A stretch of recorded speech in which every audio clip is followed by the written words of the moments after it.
Welcome back, everyone, to the third episode of Minnesota Monday. I'm Jerry, your resident Minnesotan, and in this series we're exploring Minnesota whiskeys, giving you a shopping list the next time you're out bourbon hunting in the land of 10,000 lakes. In episode 1 we went west, in episode 2 we went east, and today we're heading north to the yonder, to another brand named after not one, but two counties in Minnesota. Today we're checking out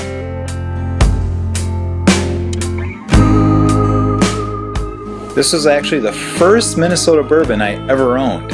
I saw it on Instagram and decided to pick one up. Douglas & Todd is 93 proof and aged 4 years, and is owned and bottled by Phillips, but is actually distilled by a different distillery. So like I said, this is named after two counties that border each other, Douglas & Todd, and that's where the actual distillery is, Panther Distillery.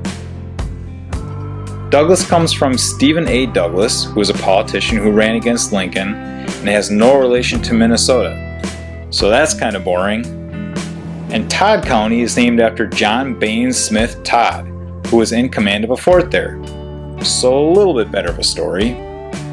Back when I first bought this, it was around $40, but now it's down to $30 and you can find it pretty much anywhere in the state. Oh yeah, Minnesota ain't letting us down. We're now 3 for 3 for Minnesota bottles with a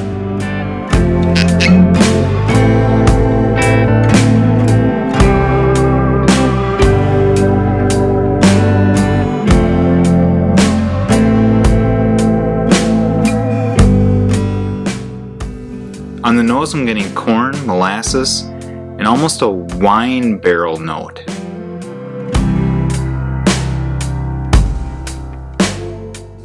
For taste, I'm getting just on the other side of creamy with a little hint of malted wheat.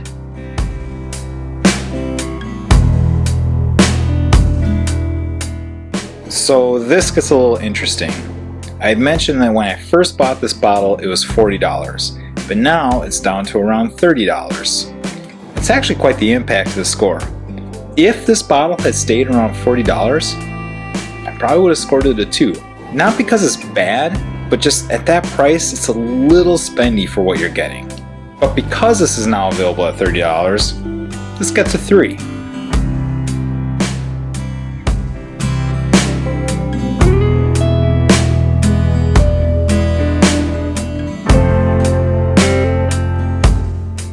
So if you're looking for breadth to your Minnesota whiskey assortment, then this is one to consider.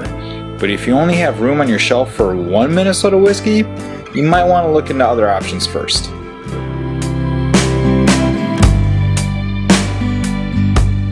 And unfortunately, there's no level up for Douglas & Todd. It's the only whiskey under that brand, and the only whiskey, as far as I know, produced by Phillips. But I am very curious to see how this stands up against the other Panther Distillery products. Gee, that really sounds like a good idea for the next episode of